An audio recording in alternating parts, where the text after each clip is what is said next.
नमस्कार, मेरे चैनल में आपका बहुत बहुत स्वागत है। और आज इस वीडियो में हम मैग्नीशिया म्यूरेटिका के विषय में चर्चा करेंगे। वीडियो को पूरा अवश्य देखें ताकि आप पूरी तरह से समझ सकें। मैग्नीशिया म्यूरेटिका जिगर के रोग की औषधि है, इसलिए इसे लीवर रेमेडी भी कहा जाता है। इसका विशेष प्रभाव जिगर पर पड़ता है। आँखें पीली पड़ जाती है, त्वचा पीली पड़ जाती है, जिगर के दाहिनी तरफ का हिस्सा दुखता है, दाईं तरफ लेटने से दर्द होता है, टट्टी में पीला रंग नहीं रहता, हल्के रंग की होती है। जीभ पर दांतों के निशान पड़ जाते हैं।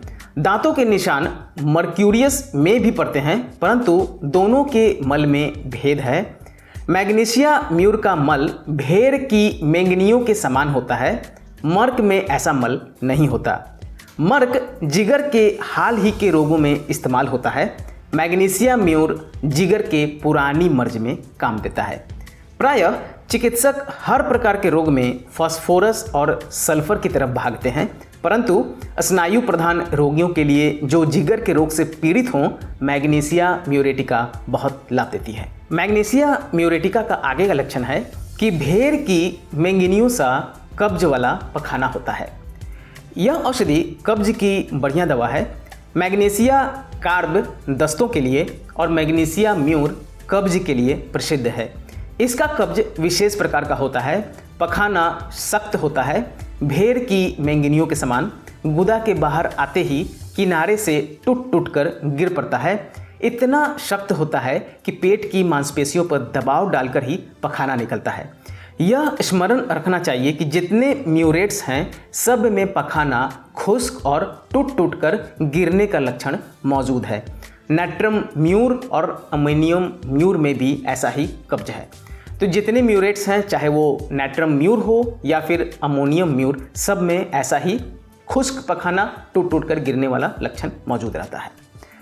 एक लक्षण है कि बच्चों को दूध न पचना। दांत निकलते समय बच्चों को प्रायः दूध नहीं पचा करता। दूध से पेट में दर्द होता है और बिना पचे ही वह निकल जाता है।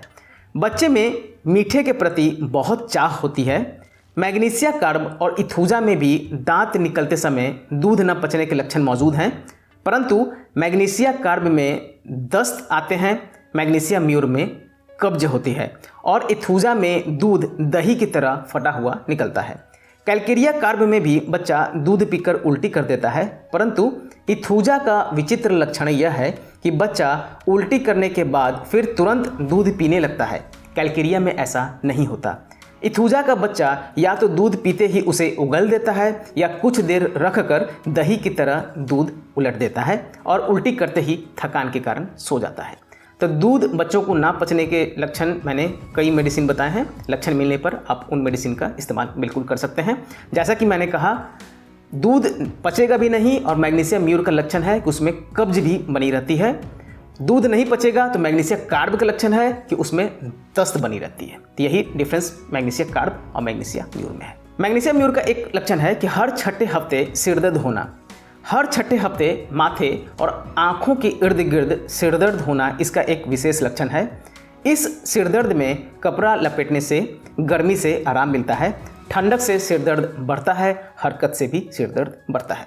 तो हर छठे हफ्ते अगर सिरदर्द होता है तो इस लक्षण के आधार पर आप, और ठंडक से बढ़ना, हरकत से बढ़ना, इन सभी लक्षणों पर आप मैग्नीशिया म्यूर का इस्तेमाल बिल्कुल कर सकते हैं। आगे का लक्षण है कि रोगी रात को बिस्तर पर आंख बंद कर लेटने से बेचैन हो जाता है, सो नहीं सकता। यह रोगी अत्यंत बेचैन रहता है। बड़ी मुश्किल से उसे शांत रखा जा सकता है। अगर उसे जबरदस्ती शांत रखने का प्रयत्न किया जाए तो और अधिक बेचैन हो जाता है। बेचैनी इसका प्रमुख रूप है। सारे शरीर में बेचैनी भरी रहती है। टिक कर बैठ नहीं सकता, हरकत करता रहता है।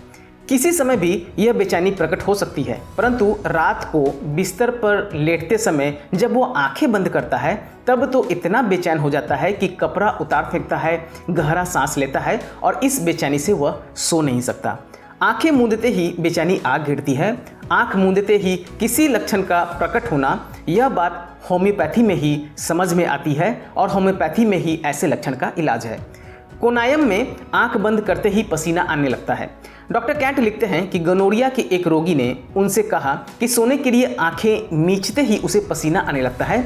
इस लक्षण पर कोनायम देने से उसका पसीना ही दूर नहीं हुआ, गोनोरिया भी पूरी तरह से ठीक हो गया। तो मैग्नीशिया म्यूर का बारे में मैं बता रहा था कि अगर यह लक्षण मिले कि रोगी रात को बिस्तर पर आंख बंद करते ही लेटना चाहे और वो अचानक बहुत बेचैन हो जाए, सो ना सके, तो आपको एक बार मैग्नीशिया म्यूर का स्मरण करना चाहिए। अंतिम लक्षण कि समुद्र के किनारे या नमक से दमा आदि तकलीफों का बढ़ना। समुद्र के किनारे पर जाने से, नमक खाने से, नमकीन जल के स्नान से, समुद्र की नमकीन हवा से सांस लेने से दमा आदि उठ खड़े हों तो मैग्नीशिया म्यूर से लाभ होता है। अगर समुद्र के किनारे रहने से पित्ती अर्थात अर्टिकेरिया उछल जाए और दूसरा लक्षण ना रहे तो आपको आर्सेनिक से लाभ होगा। मैग्नीशिया म्यूर की शिकायत समुद्र में जाने से होती है, समुद्र से दूर रहने पर नहीं। ब्रोमियम की शिकायत समुद्र में रहने से नहीं, समुद्र से दूर जाने पर होती है। नाविक लोग जब तक समुद्र पर रहते हैं दमा तंग नहीं करता, जब किनारे आ जाते हैं तब दमा तंग करता है, तो ब्रोमियम से लाभ होता है। मेडोराइनम में समुद्र तट से रोगी की दमा आदि शिकायतें दूर हो जाती है। तो समुद्र के किनारे या नमक से दमा आदि तकलीफों का बढ़ना मैग्नीशिया म्यूर में पाया जाता है। ऐसे लक्षण पे आप निसंकोच मैग्नीशिया म्यूर की तरफ ध्यान दे सकते हैं, स्मरण कर सकते हैं। शक्ति तथा प्रकृति की बात करें तो 3-6-200 में मैग्नीशिया म्यूर का इस्तेमाल किया जाता है।